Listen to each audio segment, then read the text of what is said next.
jeu.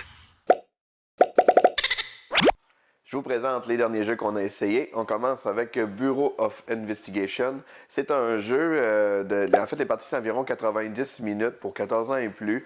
C'est un jeu qui joue de 1 à 4 joueurs. C'est basé sur l'univers de Sherlock Détective Conseil. En fait, c'est basé sur la mécanique du Sherlock Détective Conseil, mais avec des enquêtes dans l'univers plus Cthulhu. Fait que c'est un très mystérieux. C'est toujours quand même logique. C'est pas si tiré par les cheveux que ça, sauf qu'il y a quand même des aspects surnaturels dans l'histoire. Donc, j'ai trouvé ça très intéressant. De la façon dont ça fonctionne, là, je vous montrerai pas trop de choses parce que je ne veux pas dévoiler de punch. Parce que dans le fond, il y a 6 enquêtes. Dans le fond, on a une carte qu'on peut utiliser soit du côté Arkham ou qu'on peut utiliser du côté Boston. On a un annuaire qui peut servir, ça sert dans plusieurs enquêtes aussi. Fait que si on a besoin de trouver, par exemple, un magasin, on peut chercher là-dedans. Ça va nous donner certaines coordonnées. Ça va nous aider à le retracer pour voir qu'est-ce qui se passe. Il y a certaines enquêtes aussi qui a des pages de journaux comme ça. Ça peut sembler anodin, mais des fois, il y a des publicités qui peuvent nous aider pour trouver certaines personnes, certains lieux. C'est le fun. Ça, c'est un bel aspect du jeu. Et la façon que ça fonctionne, c'est qu'on a un livret par rapport à l'enquête et on va avoir une mise en situation, évidemment. Et ensuite, si c'est à mon tour de jouer, je vais choisir soit un lieu ou une personne que je vais aller visiter. Fait que si, par exemple, je vais aller visiter, je vais dire le pharmacien, mais là, on sait que la pharmacie se trouve dans le coin, dans le quartier CO, dans l'endroit 18. Ben là, on va aller voir dans le livret CO18 et on va lire l'histoire qui va avoir par rapport à ce personnage-là ou ce lieu-là. Ce qu'il faut quand même considérer, c'est que c'est beaucoup de lecture. Fait que moi, je l'ai joué tout seul, le premier scénario. J'ai vraiment aimé ça. Là. C'est une belle enquête. Tu as l'impression de lire un livre un peu comme dont vous êtes le héros. C'est super intéressant. Mais pour jouer à plusieurs, il faut quand même que tout le monde soit très motivé à écouter qu'est-ce qui se passe parce que tout est là-dedans. Ça nous aide à faire nos décisions. Quand on a joué assez, on a un certain nombre d'actions ou de lieux qu'on peut visiter. Bien, on doit choisir 3 lieux finaux qu'on veut aller voir, qui vont résoudre comme l'enquête. Et là, on va lire qu'est-ce qui se passe et selon qu'est-ce qu'on a choisi, mais ça va donner un certain nombre de points pour notre enquête. Donc, c'est très bien. Pour ceux qui aiment les jeux d'enquête, là, c'est le fun dans l'univers de Cthulhu mélangé là-dedans. Là, j'ai trouvé ça bien intéressant. Donc, c'est Bureau of Investigation. On a aussi essayé Anachronie, qui est un jeu pour 2 à 4 joueurs. C'est environ 30 minutes par joueur qui est écrit sur la boîte, mais c'est quand même, nous on a joué à 2 et c'était plus près de 2 heures que du 1 heure. C'est 15 ans et plus pour l'âge du jeu. C'est un jeu assez expert. Originalement, je pense que c'était sur Kickstarter. Maintenant, il est en distribution, puis ça fait quand même quelques années qu'il est en version anglaise. Là, il vient de sortir en version française. C'est un jeu de gestion de ressources, placement d'ouvriers, qu'on peut voyager dans le temps. Il y a plusieurs mécaniques là, intéressantes. Il y a beaucoup de choses qu'on peut regarder. De la façon que ça fonctionne, c'est que en fait, à notre tour, on va pouvoir voyager dans le temps. Fait qu'à notre tour, on peut décider d'aller dans le futur chercher des ressources. Fait que si on a absolument besoin d'un type de ressource, c'est comme là, j'ai mis un petit triangle ici pour avoir un cube noir, mais je vais pouvoir le prendre tout de suite.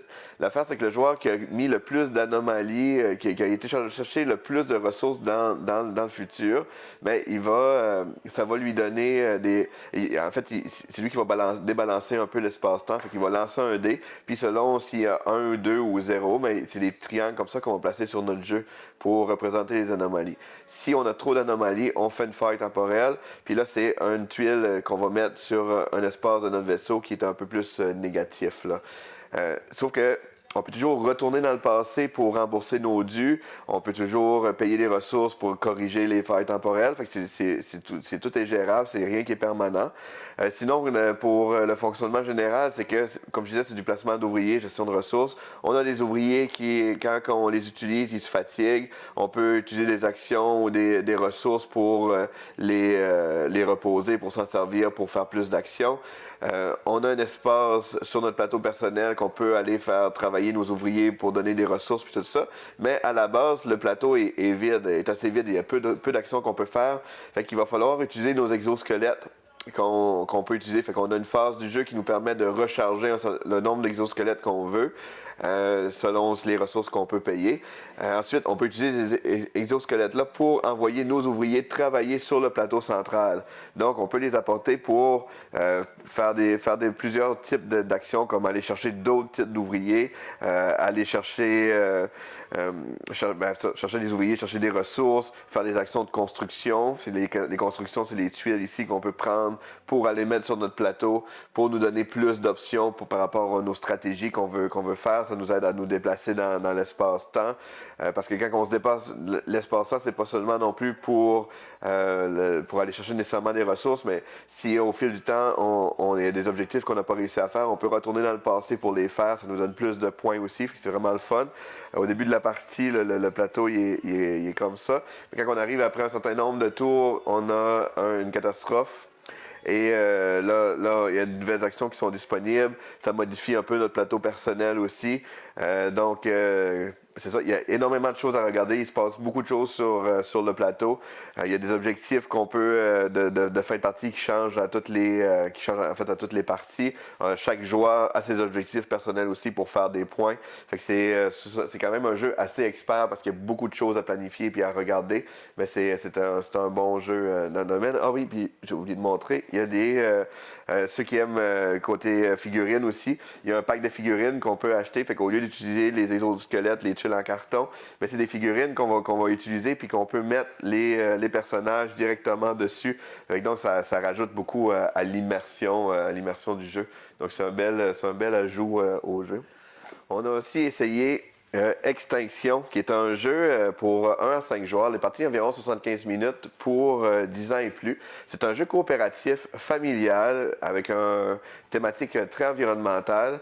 Ce qui est le fun du jeu, c'est qu'il y a trois extensions, un peu comme s'il y a trois extensions, il y a deux extensions en fait. On a le module Tigre, il y a un module Panda aussi et un module Loutre aussi qui change réellement la façon que les animaux s'accoupent, la façon que leur habitat se détruit. Puis le but de notre jeu, ça va être de réussir à les sauver. Fait qu'il va falloir construire des cartes, essayer de convaincre le conseil gouvernemental d'investir pour sauver les animaux. Fait qu'on va essayer de les aider à s'accoupler, essayer de réparer les catastrophes nucléaires, pas nucléaires, mais les catastrophes qui vont arriver dans le terrain. Puis la façon que ça va fonctionner, c'est que chaque joueur va avoir un personnage, va avoir une habilité spéciale, puis il va avoir son propre paquet de cartes différent. Fait que c'est pas un deck building parce qu'on passe directement avec notre propre paquet de cartes. Et à notre tour, on va pouvoir faire des actions. Puis pour faire nos actions, c'est qu'on va lancer 3D. Et ça va être les actions qu'on va pouvoir faire. Au début, il y a des actions directement sur le plateau. Fait que si je viens mettre ici un dé ici, mais je vais pouvoir déplacer un animal. Fait que, par exemple, je pourrais déplacer les deux tigres ensemble pour les aider à s'accoupler. Fait il y a plusieurs actions. Il y a des actions pour nous permettre de jouer des cartes. Fait que si je fais cette action-là, je vais pouvoir venir ici jouer une carte de ma main comme ça. Fait que ça, c'est d'autres actions que moi, je vais pouvoir faire et les autres joueurs aussi. Parce que comme je disais, c'est coopératif. Fait que c'est des cartes qui rajoutent des actions comme ça. Fait que les autres joueurs vont aussi rajouter des cartes. L'affaire, c'est que nos dés restent en jeu jusqu'à notre tour. Fait que si au prochain joueur, il peut venir faire les mêmes actions que moi, sauf qu'il doit toujours mettre un dé de valeur supérieure à moi. Fait que si, comme là, j'ai mis des 1, ça va bien. Mais si je suis venu jouer ici avec un 5, ça veut dire que le prochain joueur, tous les prochains joueurs vont devoir mettre au moins un 6 pour pouvoir faire cette action-là. À mon tour, je récupère mes dés, je les relance. Fait que là, on va tout le temps continuer comme ça. Fait qu'on essaie ça demande quand même une bonne coordination entre les joueurs pour justement, s'il faut faire plusieurs fois, j'ai des bonnes cartes que j'aimerais jouer. On peut se parler, on dit ouais, mais viens pas jouer, mais essaie de mettre un débat que je sois capable de jouer au prochain tour, ainsi de suite. Fait que c'est le fun. On peut mettre plusieurs cartes différentes aussi. En fait, il y a plusieurs cartes différentes, mais il y a des cartes pareilles aussi. Fait que ça peut nous aider à multiplier les actions possibles qu'on peut faire. Et comme je disais, le but, c'est quand même de convaincre le conseil. Fait qu'à toutes les fois qu'on peut faire des actions d'influence, on va les dévoiler. Fait qu'au début, ils sont tous cachés. On ne sait pas exactement qu'est-ce que chaque personne veut. Mais comme là, ici, par exemple, si le total d'argent plus le nombre de cubes qu'on met ici donne 12 et plus, bien là, ça veut dire qu'on va avoir convaincu le Mexique. Fait que chacun a leur fonction comme ça. Fait que des fois, c'est dépendamment le nombre de cartes qui sont construites. Il y a vraiment plusieurs façons. À la fin de chaque manche, s'il y a des tigres comme ça qui sont en couple, ça va nous faire un bébé. Ça nous donne plus de chances de faire des bébés. On va lancer un dé. Fait que s'il y a trois, par exemple, là, on a trois couples, ça veut dire qu'on va lancer un dé. Si j'ai un résultat de 4 et moins, mais ça veut dire que j'ai réussi à faire un bébé. Fait qu'on va mettre un bébé comme ça. Dans le cas des tigres, après qu'on fait un bébé, il y en a un qui s'éloigne. Fait qu'on l'éloigne d'une case comme ça. Fait que là, plus qu'on fait des bébés, ça nous aide à garder des tigres en jeu. Sauf qu'on a aussi des cartes événements qui vont nous faire souvent rajouter des éléments de destruction dans la nature. S'il y a un élément qui tombe sur un tigre, malheureusement, le tigre il va mourir aussi. Il y a plusieurs événements négatifs qui représentent l'espèce en danger. Donc, côté thématique, ça fonctionne. Côté coopératif, c'est vraiment le fun. Il a réellement fallu qu'on discute entre les joueurs pour faire nos stratégies. Fait que c'est super intéressant. Et comme je disais aussi, il y a d'autres comme l'extension Panda dedans. Fait qu'il y a vraiment des mécaniques vraiment faites pour le Panda. Quand on joue avec les loutres, on joue avec le plateau de l'autre côté. Comme ça, fait qu'on joue dans l'océan. C'est toujours le même principe du jeu, mais c'est juste que là, on va jouer avec d'autres petites figurines, on va jouer avec d'autres cartes qui vont nous aider à justement bien agir pour protéger les loutres ou les pandas. Et l'autre chose aussi à dire, ça peut des fois ajouter un peu de confusion, c'est qu'il y a deux boîtes extinction et la boîte tigre et la boîte panda, mais c'est exactement le même matériel à l'intérieur, ça change absolument rien, c'est vraiment juste le choix de la couverture de la boîte. Donc c'est un bon jeu coop familial qui est Extinction. Lis le jeu.